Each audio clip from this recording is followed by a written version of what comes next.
আপনারা একটা বিষয় দেখেছেন ইতিমধ্যেই, আলেমদের মধ্যে একটা, বিশেষ করে কওমি আলিয়া তথা জামাত এবং কওমি পন্থী আলেমদের মধ্যে একটা দ্বন্দ্ব চলতেছে যে মিয়ারে হক, সত্যের মাপকাঠি কারা? সাহাবীরা কি সত্যের মাপকাঠি, নাকি আসলে সত্যের মাপকাঠি কারা? এ বিষয় নিয়ে বিজ্ঞ আলেমদের মধ্যে বিশাল একটা দ্বন্দ্ব ইতিমধ্যে আমরা দেখেছি। মূলত মেয়ারে হক এই ইস্যু, যেটা মেয়ারে হক কি হবে, এটা সরাসরি আল্লাহ রাব্বুল আলামিন কোরআনের মধ্যেই সত্যের মাপকাঠি কি হবে আল্লাহ পাক ১৫০০ বছর আগেই কোরআনের মধ্যে দিয়ে দিয়েছে। এখানে আলাদাভাবে তার অন্যদিকে নজর দেওয়ার কোনো সুযোগ নাই, কারোর উসুল দেখার তো দরকার নাই, যেখানে সমাধান কোরআনের মধ্যে হয়ে গেছে। এখন মূলত মুসলিম উম্মার মধ্যে বিভেদ তৈরি করার জন্য ঠুনকো বিষয়কে কেন্দ্র করে তারা গোটা মুসলিম উম্মা আজকে শতদলে বিভক্ত হয়ে যাচ্ছে। তারা আজকে বিভিন্নভাবে এক প্রকার আলেম আর এক প্রকার আলেমদেরকে, নিজের ভাই আলেমদেরকে তারা আজকে গালিগালাজ করতে, তুচ্ছ তাচ্ছিল্য করতে, মন্দ নামে ডাকতে দ্বিধাবোধ করতেছে না। গোটা মুসলিম উম্মা অবাক হয়ে যাচ্ছে। আজকে আলেমদের এই বিভেদ শুরু হয়ে গেছে। মিয়ারে হক, সত্যের মাপকাঠি কারা বা সত্যের মাপকাঠি কি? অনেকে বলতেছে সত্যের মাপকাঠি সাহাবী। সরাসরি আপনি সাহাবী সত্যের মাপকাঠি বলতে পারবেন না। আবার সাহাবীদেরকে অনুসরণ করতে হবে, এ কথাও কোরআনের মধ্যে আছে। কিন্তু সত্যের মাপকাঠি কি আল্লাহ পাক সূরা নিসার ৫৯ নম্বর আয়াতের শেষের দিকে বলে দিয়েছে। আয়াতটি এরকম, আল্লাহ পাক বলেন, ইয়া আইয়ুহাল্লাযীনা আমানু আতিউল্লাহা ওয়া আতিউর রাসূল ওয়া উলিল আমরি মিনকুম। স্পষ্ট কথা। এখানে কোনো, আমার মনে হয় না যে কারোর রসুল, কোনো আকাবির কে কি বলছে, তাফসিরে কে কি লেখছে, হ্যাঁ এটা যদি না বোঝেন আপনি তাফসির দেখতে পারেন। তাফসির বোঝার মূলনীতি আপনি সরাসরি কোরআন থেকেই বুঝতে পারবেন, কারণ কোরআনের মূল মুফাসসির কোরআন নিজেই। যে জিনিসটা আমরা সমাধান করতে পারবো না আমাদের জ্ঞান স্বল্পতার কারণে, এগুলোর জন্য আমরা বিশেষ করে তাফসির, জমহুর আলেম, তাফসিরের উসুল আমরা অবশ্যই ফলো করব, রাসূলের হাদিস আমরা অবশ্যই ফলো করব। আল্লাহ পাক এখানে বলতেছেন, ইয়া আইয়ুহাল্লাযীনা আমানু, হে ঈমানদারেরা শোনো, আতিউল্লাহ, আল্লাহর ইতাত করো নির্দ্বিধায়। আল্লাহর ইতাত করো মানে কি? সব তাফসীর কারক বলেছেন আল্লাহর ইতাত করো মানে হচ্ছে আল্লাহর কোরআন মেনে চলো, আল্লাহর আইন মেনে চলো, এটা হচ্ছে আল্লাহর ইতাত। ওয়া আতিউর রাসূল, এবং রাসূলের ইতাত করো তথা রাসূলের সুন্নাহ মানো। ওয়া উলিল আমরি মিনকুম, এবং তোমাদের নেতৃত্ব দেয় যারা, উলিল আমর যারা, তোমরা তাদের অনুগত্য করো। তবে এখানে কথা আছে, আল্লাহ পাক আতিউল্লাহ, আল্লাহর এতাতের আগে, নিজের এতাতের আগে আতিউ বলেছে, রাসূলের এতাতের আগে ও আতিউল বলেছে, কিন্তু উলিল আমরের আগে ও উলিল আমরি মিনকুম, ও আতিউ উলিল আমরি মিনকুম কিন্তু বলেন নাই।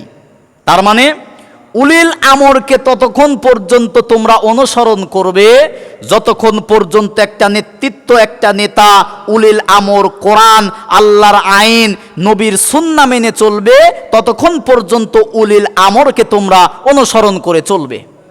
কিন্তু যদি তোমাদের মধ্যে এরপরেও যদি কোনো দ্বন্দ্ব দেখো, মতবিরোধ দেখো, সমস্যা যদি হয়ে যায়, ফাইন তানাযাতুম ফি শাইইন ফারুদ্দুহু ইলাল্লাহি ওয়া রাসূলি।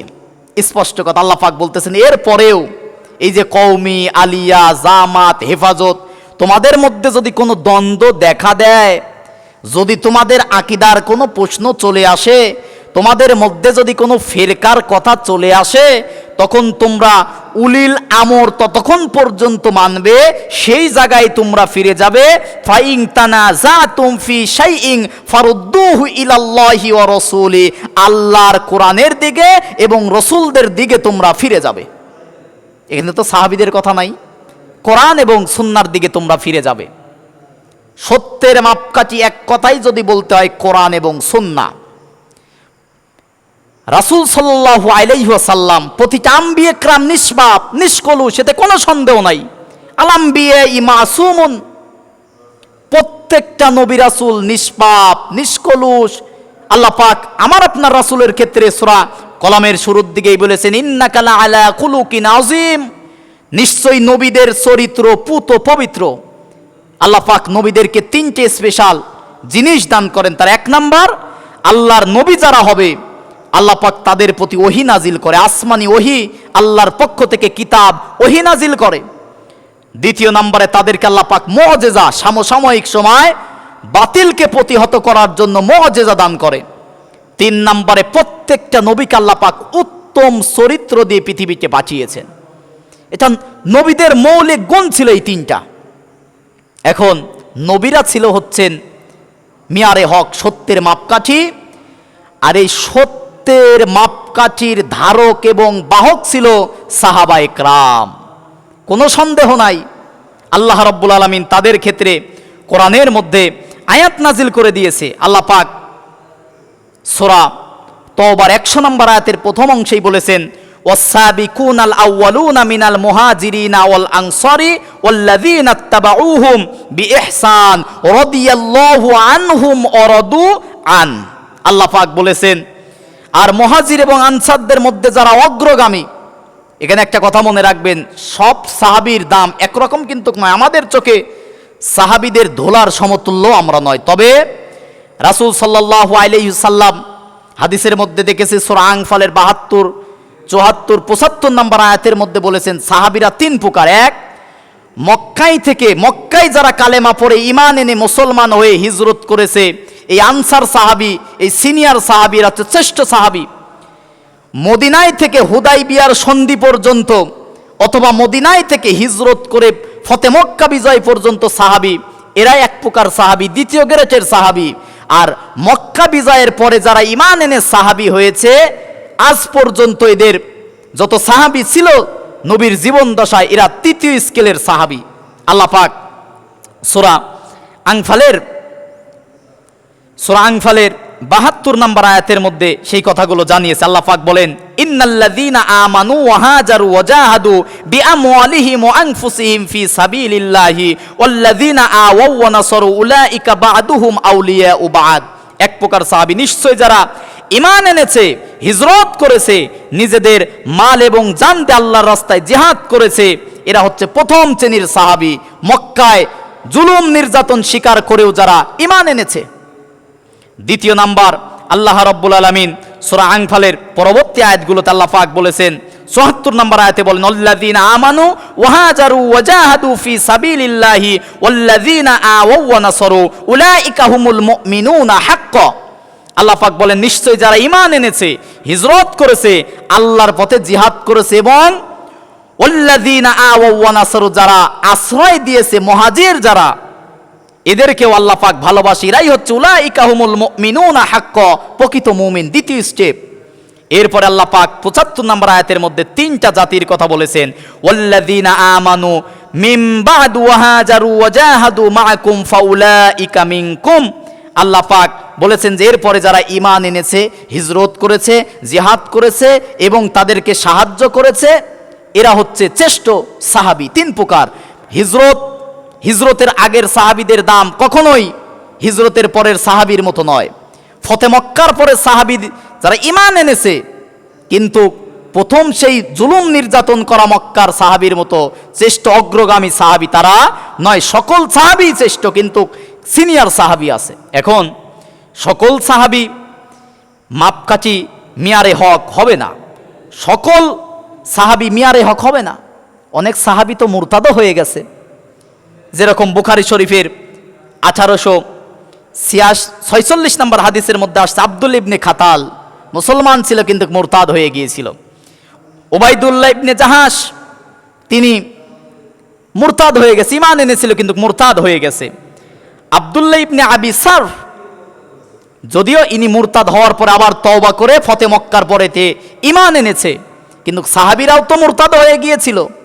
এজন্য আমাদের আকীদা আহলে সুন্নাত ওয়াল জামাত, আপনারা যারা দাবি করেন আমাদের আকীদা, প্রত্যেকটা নবী, রাসূল, আম্বিয়ে কেরাম তারা হচ্ছে নিষ্পাপ, নিষ্কলুষ, মাহফুজ।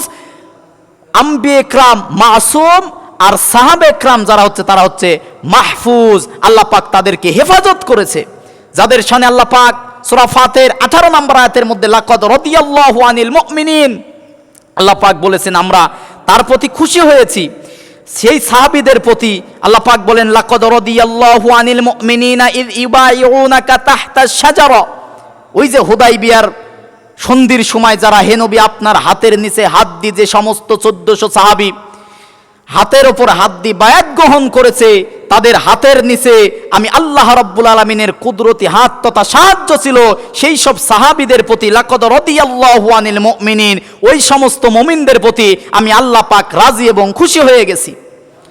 সূরা তাওবার 100 নম্বর আয়াতের মধ্যে আল্লাহ পাক বলেছেন, আস-সাবিকুনাল আউয়ালুনা মিনাল মুহাজিরিন ওয়াল আনসারি ওয়াল্লাযিনা ইত্তাবাউহুম বিইহসান, ওই সমস্ত মুহাজির, ওই সমস্ত আনসারদের মধ্যে যারা অগ্রগামী, যারা প্রথম হিজরত করেছে, যাদেরকে প্রথম সাহায্য করা হয়েছে, সুন্দরভাবে তাদেরকে তোমরা অনুসরণ করো।